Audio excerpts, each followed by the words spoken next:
Here's the shocking truth. Most people are wasting their money on magnesium supplements that barely work. You walk into any health store or browse online, and you're bombarded with dozens of magnesium bottles making bold promises. Better sleep, reduced anxiety, stronger bones. But here's what the supplement industry doesn't want you to know. The majority of these products are delivering far less than what you're paying for, and some might even be doing more harm than good. Magnesium has earned its reputation as the body's quiet powerhouse, silently supporting over 300 enzymatic reactions that keep us alive and thriving. From regulating heart rhythm to maintaining bone density, from calming nervous tension to supporting healthy digestion, this mineral is absolutely essential. Yet despite its critical importance, choosing the right supplement has become a minefield of marketing tricks and scientific confusion. But here's where it gets controversial. Not all magnesium supplements are created equal, and the differences between them could mean the gap between real health benefits and expensive urine. Let's dive into the 5 critical factors you absolutely must evaluate before spending another dollar on magnesium supplements. The form factor fallacy. Why your magnesium type could make or break your health. Here's the first myth that needs destroying. The belief that magnesium is magnesium, regardless of its form. This couldn't be further from the truth. And this misconception is costing people real results. Different magnesium compounds behave like completely different substances once they enter your digestive system. Consider magnesium oxide. It's cheap, widely available, and has a high elemental magnesium content. Sounds perfect, right? Wrong. Your body absorbs only about 4% of it, making it essentially an expensive laxative. On the flip side, magnesium glycinate offers superior absorption rates and tends to be gentler on the stomach, making it ideal for those seeking muscle relaxation and better sleep quality. Magnesium citrate sits somewhere in the middle, well absorbed and particularly effective for digestive support, though it can have a mild laxative effect. Here's where most people get it wrong. They choose based on price or marketing claims rather than matching the magnesium form to their specific health goals. Are you looking to improve sleep quality? Magnesium glycinate or magnesium threonate might be your best bet. Struggling with constipation? Magnesium citrate could serve double duty. Need general supplementation? Magnesium malate offers good bioavailability with energy-supporting properties. But here's the part most people miss. Some practitioners argue that taking multiple forms of magnesium simultaneously might be more effective than relying on a single type. Is this overkill or optimized nutrition? The jury's still out. The hidden numbers game. Decoding the elemental magnesium mystery. This is where supplement companies love to play tricks with consumer psychology, and frankly, it's borderline deceptive.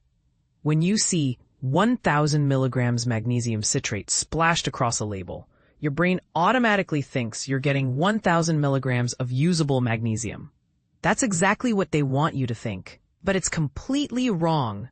That 1,000 milligrams refers to the total weight of the magnesium citrate compound, not the actual magnesium your body can use. In reality, magnesium citrate is only about 16% elemental magnesium. So that impressive-sounding 1,000 milligrams dose, you're actually getting roughly 160 milligrams of usable magnesium, a far cry from what the front label suggests. This numbers game extends across all magnesium forms. Magnesium oxide might sound impressive at 60% elemental magnesium content, but remember that abysmal 4% absorption rate. You're looking at maybe 24 milligrams of actually usable magnesium from a 1,000 milligrams dose. Here's what savvy supplement buyers do. They completely ignore the compound weight and focus exclusively on the elemental magnesium content listed in the supplement facts panel. This is your real value. Everything else is marketing fluff. But here's where it gets controversial. Some argue that focusing solely on elemental magnesium content ignores the potential synergistic benefits of the carrier compounds. Is the citric acid in magnesium citrate providing additional health benefits? Does the glycine in magnesium glycinate offer its own calming properties? These questions challenge the conventional wisdom of judging supplements by elemental content alone, the purity problem. When your health supplement becomes a chemistry experiment, let's address the elephant in the room. Many magnesium supplements contain more artificial ingredients than a convenience store candy bar. Open up the average magnesium supplement bottle and you might find a cocktail of artificial colors. Why does a mineral need to be bright purple? Synthetic flavors, high fructose corn syrup, titanium dioxide, and a laundry list of preservatives with names you can't pronounce. Some even contain common allergens like soy lecithin, gluten-containing fillers, or dairy derivatives. Now, here's the controversial part. Are these additives always harmful? Not necessarily. Many serve legitimate purposes, preventing oxidation, improving shelf stability, or making a supplement more palatable. The real question is whether these benefits outweigh the potential risks, especially for individuals with sensitivities or those trying to maintain a clean diet. What's particularly frustrating is that many of these additives are completely unnecessary from a health standpoint. They exist primarily to reduce manufacturing costs, extend shelf life, or create a more appealing product appearance. In essence, you're paying premium prices for supplements that prioritize profit margins over purity. The solution? Become a label detective. Look for supplements with minimal, recognizable ingredients. If the ingredient list reads like a chemistry textbook, consider whether that's really what you want to put in your body daily. But here's the part that might surprise you. Sometimes the cleanest supplements aren't the most effective. Some additives can actually improve absorption or stability. So, where do you draw the line between purity and performance? The regulation reality check. Why your supplement might not contain what it claims. Here's a truth that might shock you. The supplement industry operates with significantly less oversight than the pharmaceutical industry, and this creates a Wild West scenario where quality can vary dramatically between products. Unlike prescription medications, which undergo rigorous testing and FDA approval processes, dietary supplements can hit the market with minimal safety or efficacy testing. This means that bottle of magnesium sitting on the shelf might contain more or less magnesium than advertised, potentially harmful contaminants, or even completely different compounds altogether. Independent laboratory testing has revealed some disturbing findings, supplements containing heavy metals, products with actual magnesium content varying by 25% or more from label claims, and cases where expensive supplements contained mostly inert fillers with trace amounts of the advertised mineral. This is where third-party testing becomes crucial. Organizations like NSF International, USP, United States Pharmacopoeia, and ConsumerLab.org provide independent verification that supplements actually contain what they claim and are free from harmful contaminants. But here's where it gets controversial. Third-party testing adds significant cost to supplement production, which often gets passed on to consumers. Some argue that this creates a two-tier system where only wealthy consumers can afford properly tested, high-quality supplements. Is this acceptable? Or should regulatory standards be higher across the board? Moreover, even third-party testing isn't foolproof. Testing typically occurs on random batches, not every single bottle. So while it significantly improves your odds of getting a quality product, it's not an absolute guarantee. The dosage dilemma, when more becomes less and potentially dangerous.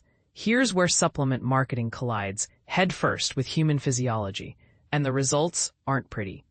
The supplement industry has conditioned consumers to believe that higher doses automatically equal better results. This more is better mentality drives people to seek out the highest dose magnesium supplements they can find, often ignoring the potential consequences. The reality? Your body has natural limits for magnesium absorption and utilization. The recommended daily allowance ranges from 310 to 420 milligrams of elemental magnesium for healthy adults, depending on age and gender. Going significantly beyond this range doesn't necessarily provide additional benefits. It just increases your risk of side effects. Excessive magnesium intake can trigger a range of unpleasant symptoms: diarrhea, often the first sign, nausea, abdominal cramping, and in extreme cases, dangerous drops in blood pressure or irregular heart rhythms.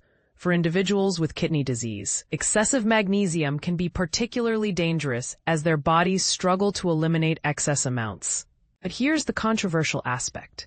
Some functional medicine practitioners advocate for much higher doses than conventional medicine recommends, arguing that modern lifestyles and depleted soil conditions create greater magnesium needs than official guidelines acknowledge. They point to studies suggesting that optimal magnesium levels might be higher than what prevents deficiency symptoms. This creates a dilemma for consumers. Follow conservative official recommendations, or consider whether higher doses might be beneficial for their specific situation. The answer likely depends on individual factors like diet, stress levels, medical history, and current magnesium status. Here's what responsible supplementation looks like. Start with the lowest effective dose.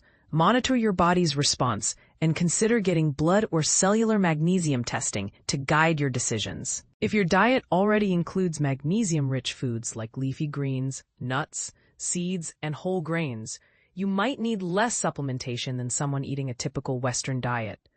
The bottom line, questions that demand your attention. After examining these 5 critical factors, we're left with some uncomfortable questions that the supplement industry would prefer you didn't ask. Why do we accept such loose regulation in an industry that directly impacts our health?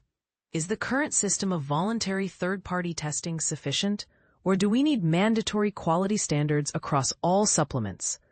Are we too quick to reach for supplements instead of addressing the root causes of magnesium deficiency, like chronic stress, poor dietary choices, and lifestyle factors that deplete our mineral stores? And here's the big one. With so many variables affecting absorption and effectiveness, are we oversimplifying magnesium supplementation by treating it as a one-size-fits-all solution? These aren't just academic questions. They have real implications for your health and wallet.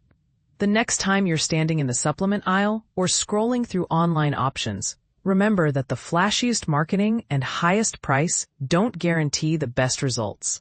What's your take on this? Have you noticed differences between magnesium supplements you've tried? Do you think the current regulation standards are adequate, or should we demand more oversight of what we're putting in our bodies?